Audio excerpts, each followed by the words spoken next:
Mari kita berdoa sebelum mendengarkan sabda firman Tuhan. Tuhan Yesus, pada pagi hari ini kami datang kepada Tuhan, memohon kasih karunia-Mu supaya kami dapat mengerti dan memahami akan sabda firman. Berkatilah Tuhan kami dengan kasih karunia-Mu.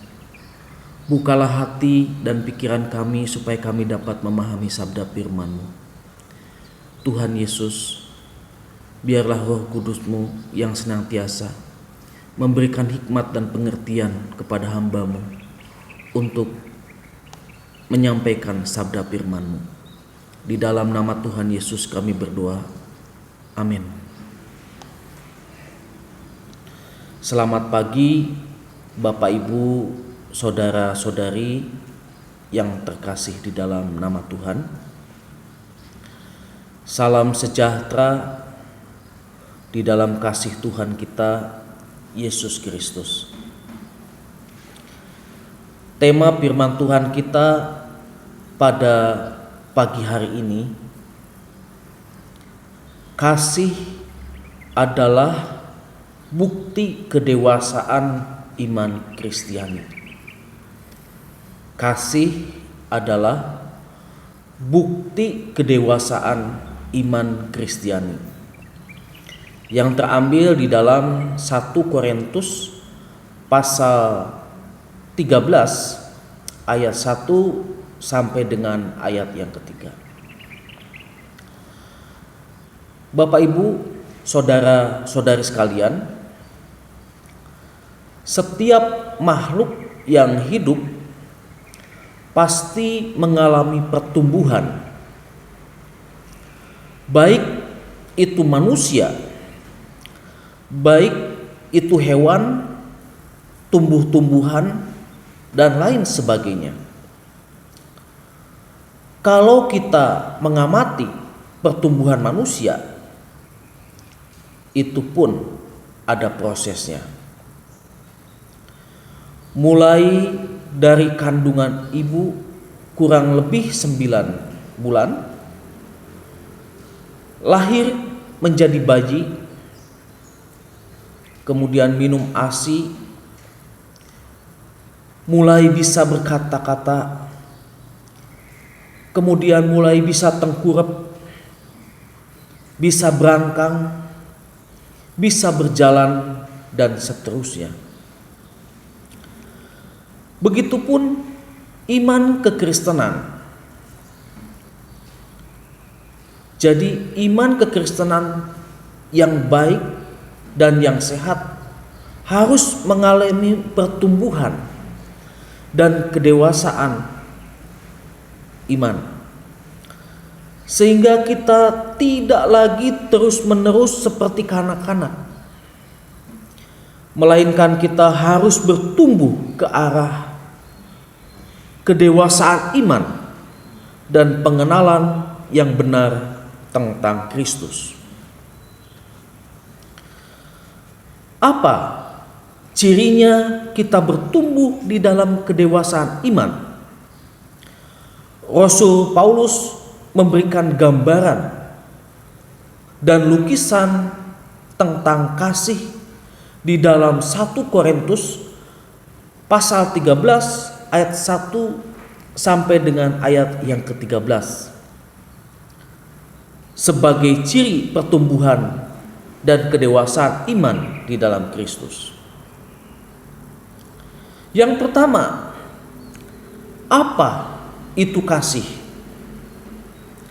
Dijelaskan di dalam ayat yang keempat sampai ayat yang ketujuh di dalam 1 Korintus 13. Di situ dikatakan bahwa kasih itu sabar, kasih itu murah hati, ia tidak cemburu, ia tidak memegahkan diri dan tidak sombong, ia tidak melakukan yang tidak sopan, dan tidak mencari keuntungan diri sendiri. Ia tidak pemarah dan tidak menyimpan kesalahan orang lain. Ia tidak bersukacita karena ketidakadilan, tetapi ia bersukacita karena kebenaran. Ia menutupi segala sesuatu, percaya segala sesuatu, mengharapkan segala sesuatu, sabar menanggung segala sesuatu. Itulah kasih yang dijabarkan di dalam 1 Korintus 13 ayat 4 sampai dengan yang ke-7. Yang kedua, kasih lebih utama dari karunia-karunia yang lain. Ya. Yang kedua, kasih lebih utama dari karunia-karunia yang lain. Rasul Paulus mengatakan di dalam 1 Korintus pasal 13 ayat 1 sampai dengan 3. Di situ Rasul Paulus mengatakan, sekalipun aku dapat berkata-kata dengan semua bahasa manusia dan malaikat, tetapi jika aku tidak mempunyai kasih, aku sama dengan gong yang berkumandang dan canang yang gemerincing. Sekalipun aku punya karunia untuk bernubuat, dan aku mengetahui segala rahasia dan memiliki seluruh pengetahuan, dan sekalipun aku memiliki iman yang sempurna untuk memindahkan gunung, tetapi jika aku tidak mempunyai kasih, aku sama sekali tidak berguna. Dan sekalipun aku membagi-bagikan segala sesuatu yang ada padaku, bahkan menyerahkan tubuhku untuk dibakar, tetapi jika aku tidak mempunyai kasih, sedikit pun tidak ada faedahnya bagiku. Jadi kasih lebih utama dari karunia-karunia yang lain. Yang ketiga, mengapa harus memiliki kasih? Di dalam 1 Korintus pasal 13 ayat 8 sampai dengan 9 dikatakan, kasih tidak berkesudahan, nubuat akan berakhir, bahasa roh akan berhenti, pengetahuan akan lenyap, sebab pengetahuan kita tidak lengkap dan nubuat kita tidak sempurna. Jadi mengapa kita harus memiliki kasih? Karena kasih kekal adanya. Yang keempat, bagaimana caranya kita bisa melakukan atau hidup di dalam kasih? Ya. Yang keempat, bagaimana caranya kita bisa melakukan atau hidup di dalam kasih? Di dalam 1 Korintus pasal 13 ayat 11 Rasul Paulus mengatakan, ketika aku kanak-kanak, aku berkata seperti kanak-kanak, aku merasa seperti kanak-kanak, aku berpikir seperti kanak-kanak. Sekarang sesudah aku menjadi dewasa, aku meninggalkan sifat kanak-kanak itu. Jadi di sini ada perbedaan yang besar antara anak-anak dan orang dewasa. Anak-anak biasanya tidak sabar kalau meminta apa-apa, biasanya pinginnya langsung dituruti. Tidak melihat situasi dan kondisi orang tuanya. Anak-anak biasanya tidak murah hati, dalam arti egois, tidak mau berbagi dengan temannya. Anak-anak biasanya memiliki sifat iri hati atau cemburu, pinginnya diperhatikan dan mencari perhatian. Sombong, kalau punya apa-apa biasanya inginnya pamer pada teman-temannya.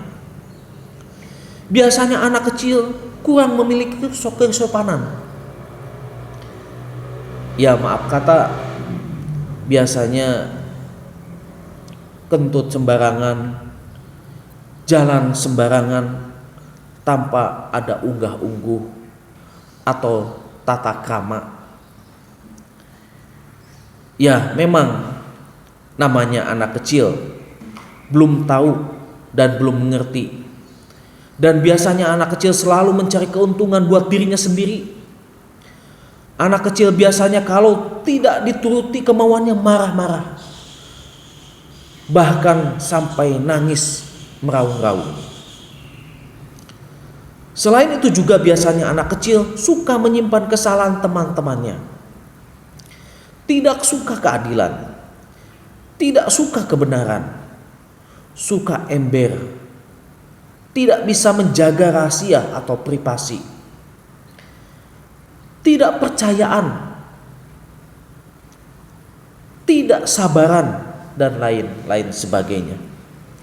Rasul Paulus mengatakan, ketika aku kanak-kanak, aku berkata seperti kanak-kanak, aku merasa seperti kanak-kanak, aku berpikir seperti kanak-kanak. Sekarang sesudah aku menjadi dewasa, aku meninggalkan sifat kanak-kanak itu dan menggantinya dengan kasih. Kasih itu sabar. Kasih itu murah hati. Ia tidak cemburu. Ia tidak memegahkan diri dan tidak sombong. Ia tidak melakukan yang tidak sopan dan tidak mencari keuntungan dirinya sendiri. Ia tidak pemarah dan tidak menyimpan kesalahan orang lain. Ia tidak bersuka cita karena ketidakadilan, tetapi ia bersuka cita karena kebenaran. Ia menutupi segala sesuatu, percaya segala sesuatu, mengharapkan segala sesuatu, sabar menanggung segala sesuatu. Itulah bukti kedewasaan Paulus di dalam mengikut Kristus. Dan biarlah itu juga, yaitu kasih, yang menjadi salah satu bukti kedewasaan iman Kristiani. Yang kelima, apa hasilnya kalau kita melakukan kasih di dalam kehidupan kita sehari-hari? Jadi apa hasilnya kalau kita melakukan kasih di dalam kehidupan kita sehari-hari? Rasul Paulus dalam 1 Korintus 13 ayat 11 katakan, kita dianggap sudah dewasa di dalam iman dan tidak lagi hidup seperti kanak-kanak yang dianggap belum dewasa di dalam iman.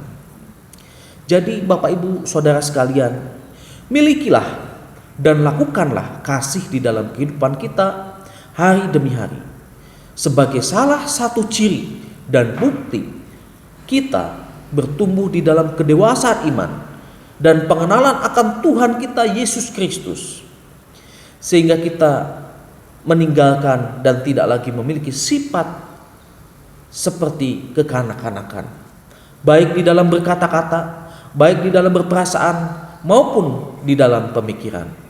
Tuhan Yesus memberkati kita semua. Amin. Mari kita berdoa. Bapa di dalam kerajaan surga, terima kasih untuk firman-Mu. Ajarkan kami dewasa di dalam iman, sehingga kami tidak seperti kanak-kanak, tetapi kami boleh bertumbuh terus ke arah kedewasaan iman dan pengenalan Tuhan yang benar melalui firman-Mu. Ajarkan kepada kami, mampukan kepada kami untuk kami dapat melakukan firman-Mu di dalam kehidupan hari lepas hari. Di dalam nama Tuhan Yesus Kristus kami berdoa. Haleluya. Amin.